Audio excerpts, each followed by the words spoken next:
Welcome. You've got...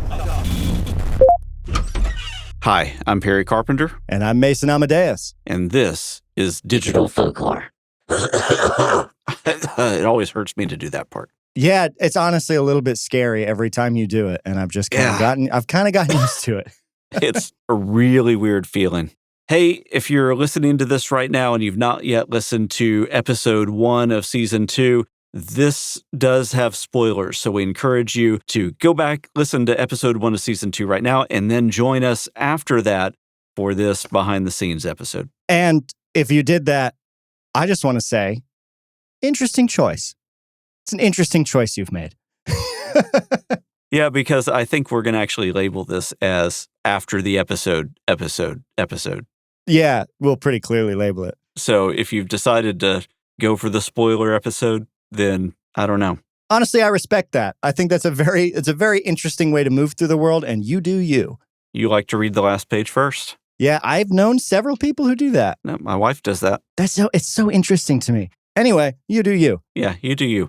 So this is our right out of the gate behind the scenes episode, yeah? Just a little state of the podcast and just kind of talking about the making of, right? Yeah, you're probably wondering why I called you here today.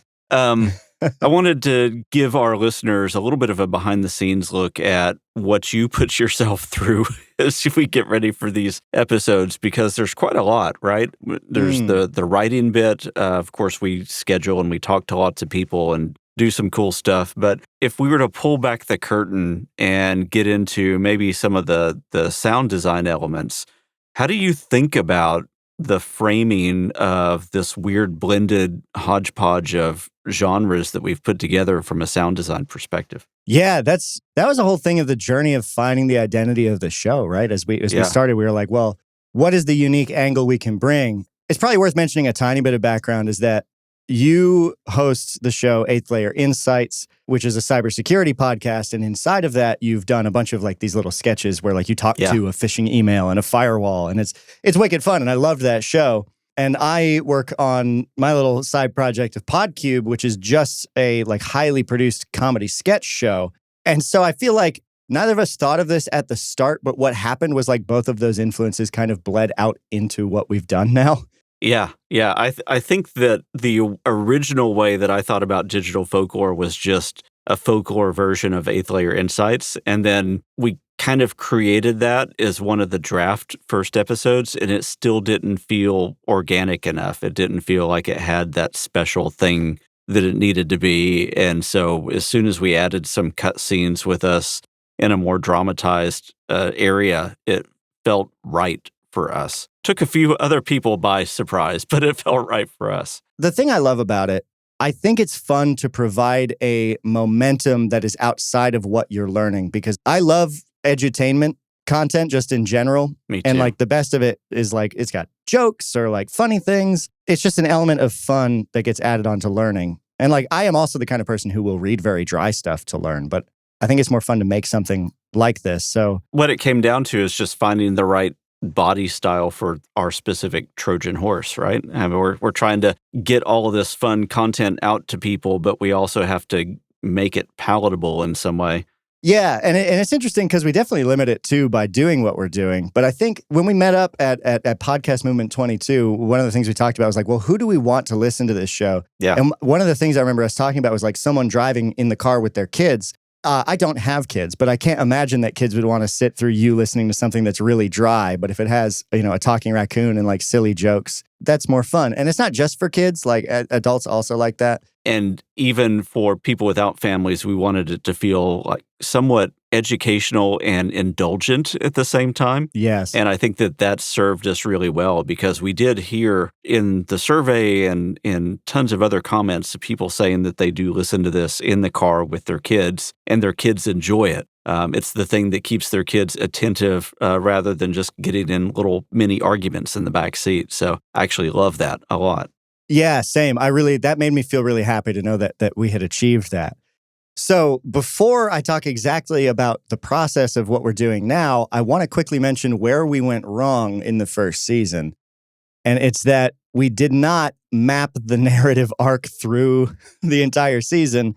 because we didn't know we were going to have one. We created an arc as we went, right? There's a definite starting point and an end point. I think the thing that struck me was it's a bit like a D&D campaign, right? Because we started meeting these characters in these places and there's all these little breadcrumbs and which ones are we going to follow? But that can come across as a little bit disjointed. So for season 2, for the first time ever in my life, I wrote an outline that is massive for the entire season that outlines not just the narrative arc, but also all of the interviews that we want to do and ties them in together in a way that I think is going to be so much more cohesive. In the framing of the narrative of each episode this season, because it's all planned out, everything ties together with the informational topics we're talking about. And rather than just doing all of our, what's the opposite of foreshadowing? Backshadowing? Backward masking? No, that's not it. The whole first season was a lot of retroactive, and then that links to this, and then that links to this. There's a lot of foreshadowing and actual progression that you're going to feel as we go through this one, which I'm really proud of. We have a very fun story that stands on its own as a story and also provides us all of these different ins for the different episodes. And something that's very fun about this too is that there's a fair bit more acting that we're going to be getting from these academics, which is... Yeah, we'll see how they like that. The ones that we've interviewed so far for this season have been very, very good sports and surprisingly competent actors as well. Yeah, I think it's episode 7 that Andrew Peck comes in. And when we did the interview with Andrew already. And he was just like, well, we'll see what 4 years of high school theater gets you. And then when you hear that episode, his acting was really good. It was awesome. It was actually, it was fantastic. Yeah, he was incredible. And all of the people that we're talking to are so charismatic. I feel it's very fun to give the people we're interviewing a chance to just be a little bit silly and a little bit creative and a little bit weird with us. Well, and it goes back to my childhood, at least. I don't know what childhood TV you may have been raised on, but, Sesame Street, The Muppets, Scooby-Doo. They all had these crossovers with real celebrities. We're creating that in hopefully a little bit more grown-up way, but it is fun, it's educational in its own way, but then we bring this other value add in, which is the celebrity or the subject matter expert, and they get to play in that playground for a bit. Yeah, that's exactly it. It's not just that they're being celebrity cameos, but then there's a pretty deep interview that we do with them. Right. So for season 2, for the first time in my life, made an outline that has the entire narrative story and then all of the guests that we want to interview and tracking for who have we recorded interviews for, who do we have to reschedule, ways to work around things that might come up. If someone's I really don't want to act, that's fine. And I have a bunch of built-in safeguards to try and make sure that we maintain our sort of integrity throughout it. It also means that the editing workload of this podcast is a lot different than the editing workload of any other sort of nonfiction talk podcast. I want to say it's different. I'm not trying to say it's more, but it's different. Because you think of Radiolab, there's a lot of sound design and stuff flying around. Oh, yeah. But my style of sound design that I'm sort of porting over from Podcube is that sort of diegetic style of it's like watching something without the visual component. I'm working in a ton of different ambiences that I'm crafting for the different spaces we exist in and making sure those are consistent episode to episode so that you have this sonic signature that I'm sure nobody's going to notice that part, but it's a subliminal thing. I do. As a listener on other podcasts, especially fiction podcasts, there's different room tone for different rooms, different ambience for different settings. And I love in your scripts the things that probably nobody sees other than us, and then maybe the voice actors and the folklorists that we have come do acting with us as well, is you specifically talk about the camera moving and following people in the script, which really kind of sells the idea that you're trying to soundscape for. Yes, actually, that's something that blew my own mind. Not in a I'm so clever for doing this way, but in just I didn't think to approach it this way, but as I was scripting, I've started writing all of my stage directions as though we were filming this. Because I realized, and if anyone out there is trying to write a script for audio fiction, I think this is a really good way to do it. Because I've realized rather than try and convey the sounds I would be making or what we would be hearing, we hear shattering glass and a scuff of shoes, that's instructions that may not work. That's saying find shattering glass.mp3 and scuffing shoes.mp3. But if you say the camera pans through the broken window as the fight ensues, it's evoking in your mind the image of what's happening, and then you're recreating that in sound. I found it makes me not limit the choices I might make if I'm describing it visually. And it's counterintuitive, but it works so much better in the script writing process. Yeah, that makes a lot of sense. Here is a stage direction from episode 1 that absolutely nobody is going to notice, but 100% informed the way I sound designed this. As we're entering the Wizard's Tower with Mark, he says, oh, why don't we come inside? We can sit down and have a proper chat. And then the stage direction reads, Mark throws open the giant wooden door at the base of the tower and the group enters. The foyer is cavernous. Rows of coat hooks and racks of shoes flank either side of the entrance. A hodgepodge of mismatched mailboxes form an island in the center. A spiral staircase winds around the circumference of the room all the way to the top. Many doors of varying color are placed at regular intervals on the way up, though their numbering appears random. And later on, Mark shuffles off to prepare some tea as Perry and Mason sit down in a pair of overstuffed armchairs. Mark's apartment is large and open concept, yet made to feel small and cozy by innumerable bookshelves adorned with all manner of tchotchkes. Not only did I spell tchotchkes right first try, which I'm proud of, but also all of those notes inform the sound design choices I'm going to make, from the ambience to the things we're interacting with, but not in a way that is like so prescriptive that it feels limiting. And at least for me in my creative process as a sound designer, if I got a script like this, I would be able to interpret it in a way that's really fun. Yeah. Well, and it sounds like at that point you also have to grab your D&D dice and just roll. Yeah, that's literally the biggest note. I had a notepad up on my other screen as I was writing everything, and one of the top notes on it was write this like it's a D&D campaign.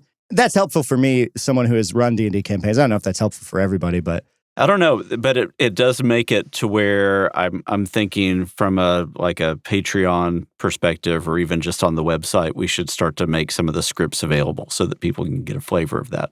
Yeah, I would love that. I mean, it'd be easy enough. We got PDFs because we use them. From a sound design perspective, what is the hardest part of this? Is it finding sounds? Is it finding music? Is it building the right pacing? Where do you find yourself rabbit holing and losing time?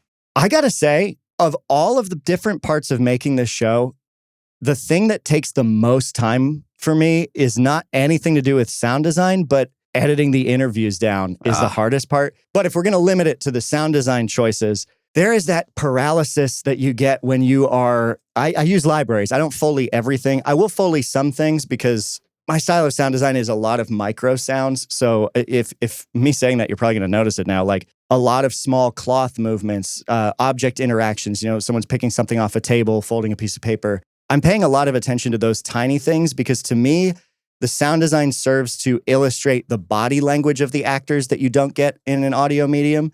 So my focus is almost always on those little moments. I probably spend a lot of time just tweaking cloth sounds. And something that I have to say that you may notice or may not is I have used one audio file for almost all of the cloth. And it is a 28-second MP3 called Rolling Around on Bed Sheets. I use a lot of little pieces of that, but like moving and placing those takes a lot of time.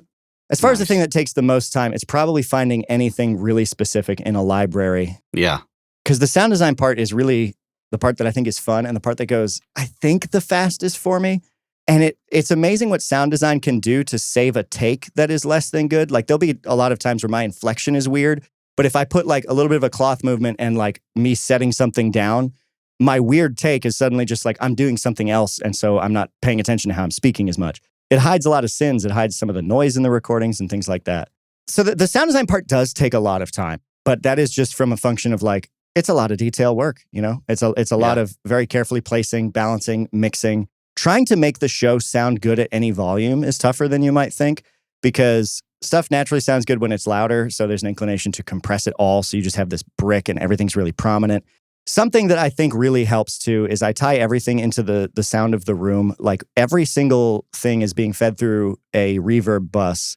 Even when we're not in a space that's echoey, like a very short reverb, specifically convolution reverb, if there's any audio nerds, so that everything sounds like it's in the same room. Everything exists in the same space, scene to scene, to try and create a cohesive feeling.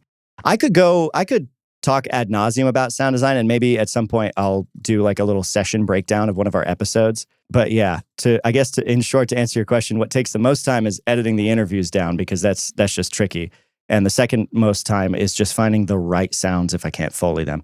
When you think about the interviews, Mark's interview and Daisy's interview, what functional purpose do they serve in the narrative and how do they get us ready for episode 2 and beyond? That's the thing that's tricky is going in with expectations to these interviews, because you want to give the person you're talking to the freedom to talk about the things they're excited about. Neither you nor I go into these saying like, can you say this? Except for the script, but like any of the questions, like, actually, can you say this? Because this is what I want you to say. So I think the hardest thing is really just cutting it down to be concise and short without losing anything that the person really brought to the table.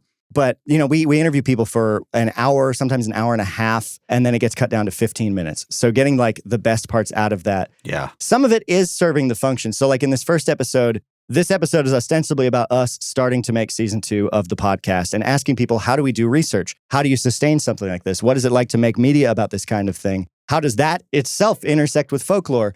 So Perry and I function as the audience stand-in for someone who might be interested in learning about folklore or learning about creating media and interacting with groups of media, because we don't have time to go into the ties between media and folklore, people creating things with other people. That's the function that it serves. So when cutting down Daisy's interview and Mark's interview, a lot of what I'm focusing on are the clips that bring that to light. So like Daisy talking about how they do their show Folkwise on Twitch and bring stuff to a new audience. Mark talking about the struggles that he has with various aspects of creating his show for 8 years. All of these have a lot of tangents in them, and a lot of them are worth keeping. And so it's really that decision process of like, well, what is too tangential and like, what do we not have time to get into? That's the hardest thing to select for. And we have a type of fix for that, in that we are now starting to push out a lot of that interview content in the unplugged episodes. So that way we don't feel bad for ditching 45 minutes of an hour-long interview. Yeah, our interview with Daisy, I think we talked with Daisy for like almost 3 hours. Wow. Daisy is used to Twitch streams. Yeah, no, and Daisy's so cool and has so much energy, and they're so excited about what they're doing, which I love, Exactly. Obviously. It's in the episode, but my favorite thing that Daisy said was that folklorists are enthusiasm enthusiasts. That super resonates. Absolutely. So what are you looking forward to as we push out into the rest of the season? So this is episode 1. This was really just setting the stage, getting a little bit of excitement. What are you looking forward to in the rest of the season, and what do you hope that other people are going to get excited about? The thing I'm excited about is that you kind of get a sense of where we're going to go next at the end of each episode in the way the narrative goes. Like we saw that we're going to go to this meme expo, so we have to figure out something to talk about. All of the rest of this season is focusing more on specific things like memes, meme warfare, children and online platform ethics comes up, AI, conspiratorial thinking. Honestly, I'm really excited about all of the people we're going to get to talk to. Like doing those interviews is so much fun. Narratively, I'm really excited for the way that everything gets brought back around, because obviously this episode started with the van flying off of a cliff, and then we rewind time. I'm really excited for the way that everything comes back around there. Each character has their own sort of arc that they go on through the series, and that's going to be really fun to explore.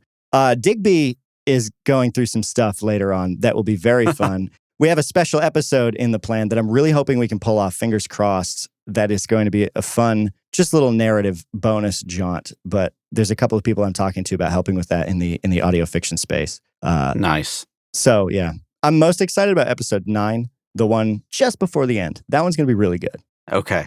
So, we talked about the podcast itself, the thing that people listen to. Now let's talk about the podcast as an entity, the thing that we are putting out. What are some of your hopes, dreams, aspirations for the podcast itself? I would really like to see our listenership grow. It's a show that I'm really proud of. I assume you're really proud of it. It's Absolutely. It's such a cool thing to be putting out. I want everyone to see it. Yeah. I really hope that more people, the people for whom it is for, find it and resonate with it. Like that's really cool. It's not even just about let's get big number. I like big number. It's like, I want the people for whom this absolutely hits to get it and absolutely find it and be excited. Because there's nothing that gets me more excited than when I find a piece of art that someone is making that really, I'm like, this is for me. I'm the target audience. I want those people to find us. Yeah. What about you? Yeah, I totally agree with all of that, of course. For us, it is really, how do we scale this to, I don't even know what a reasonable size is, but way bigger than we are right now. Right now, we are a reasonably sized podcast for one that is independently produced and has been out for a season. So I think we've done really, really well in season 1. I think we can do way, way more. And I think there's a ton more good stuff coming our way because we're putting so much great content out there for people to listen to. The one thing I think our current listeners can do to help us out, of course, is just really be our advocates out there. Tell other people about us. We are going to be making merchandise and stickers and all that other kind of stuff as available as we can make it, so you can even really be advocates without saying words sometimes. So you wear a shirt, have a sticker on your laptop, any of that kind of stuff. All of that helps gain interest because I remember I was in Vegas a few weeks ago and I wore a Digital Folklore t-shirt and I got stopped from somebody that didn't see the fact that it was a podcast on the side of the logo because that was hidden by another piece of clothing. But they said, "Oh, is that a podcast? That sounds exactly like something that I'd want to listen to." Oh, no way. And we got to have a good conversation about it. So That's so cool. yeah, I thought that served its function, right? I mean, Yeah. it shows that the logo works really, really well for that. So if you are the kind of person that really likes to show your love and your loyalty to the things that you get value out of, then we invite you to do that. And then, of course, other things that spin off of that. We do have Discord. Discord is free. We want you to come join us on that, have great conversations. There's a really, really good and engaged core group of people on our Discord server that are having fun discussions every day. And we encourage you to join that because that's so cool for us to see. And we poke our heads in as often as we can and participate as well. But in reality, there is a great core group of people that are making solid friendships out there right now and discussing really, really cool things. Yeah, no, our Discord has like awesome people. It's so cool. I love the little community that has grown around this show. They're all such wonderful people, and they always bring such interesting discussions to the table in all the different channels. And pet photos too. So it's really cool to see the pet channel. I'm glad you put that in there. Yeah, I'm glad that the pets channel has taken off as much as it has. The other thing too, like other ways to like help out. I know this is like a lot to ask, and like I'm not asking anyone to do this, but if you are an artist and fan art is so cool, if you like draw something and design something, we would love to like put that on stickers or shirts and compensate you for it some way if we can. I think the biggest goal that we really need to hit is making the show sustainable financially. And I say that as probably the biggest expense of the show, being the sound designer who is employed full-time working on this and stuff. I'm not cheap, I guess. It's like, and neither is advertising, and neither is like all of the different services and products and things that we use to make this. And it at the moment, it isn't paying for itself. No, and that's not a complaint, right? We're doing this because we love to create something, but there is a definite cost to that is in the thousands of dollars per episode type of range, and sustainability becomes a concern. In the long run, we're not saying that we're going to shut down the show or anything. That's not anything that we're looking to do. This is not a threat. It's not a threat, and it's not something where we're trying to guilt people. We're just saying if you have the means, being able to help us scale more and do more and have a financial return from it would be a great thing.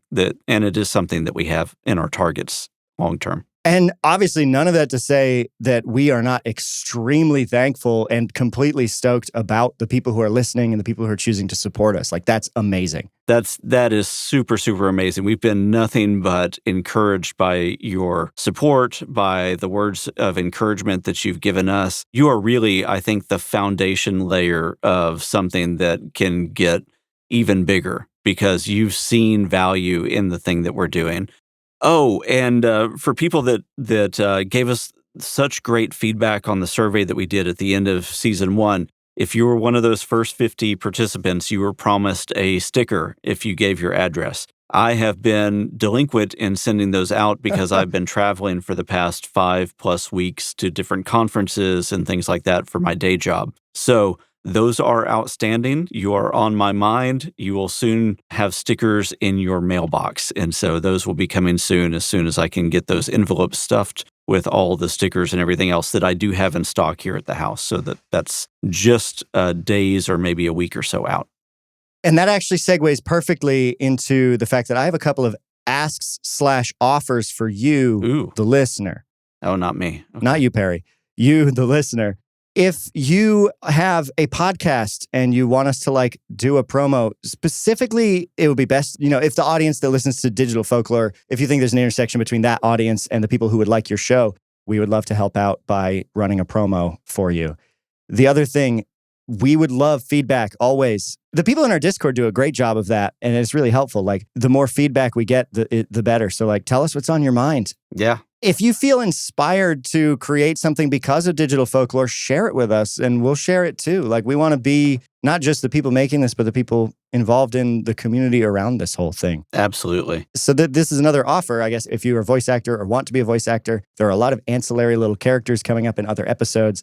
I'd love to get your voice, get a little credit in the show notes, that kind of thing. Yeah. We had one voice actor in season 1 who reached out to us on TikTok. They volunteered their time. So, at some point, we may get to where we can compensate people a little bit more too. But right now, it's just fun being able to get to know you a little bit and be able to reflect your talent out to hopefully an audience that may be a little bit larger than you might be able to get to on your own, so that you have some things on your resume. Yeah, because like audio fiction is such a small universe, and as someone who's a part of that community and very into audio fiction, like I love the idea of being able to help promote other shows in the audio fiction realm or other actors in voice acting and in that area. I just think that's really cool.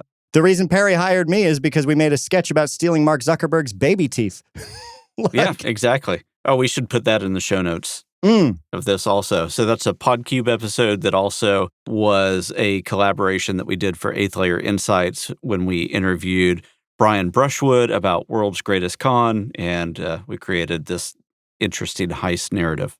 Yeah, Perry plays a helicopter pilot. It's very good. It's actually one of my favorite episodes. One of mine too, actually. It's really good. The other thing, if you are a folklorist that works in a university setting and you're wanting a quick ad or promo for a university program that you have or a talk that may be coming up or anything like that, we're always happy to throw in those kind of promos as well. So we do what's called dynamic ad insertions. So we can have that exist for as long or as short as amount of time as makes sense for you and us. Feel free to reach out if you represent a university program or some other kind of interest for folklorists at large out there, and we'd be happy to throw an ad your way for free. Show notes got links to like our email, other ways to contact us and stuff like that. So you can just peek those, and that's where you can find out how to do it.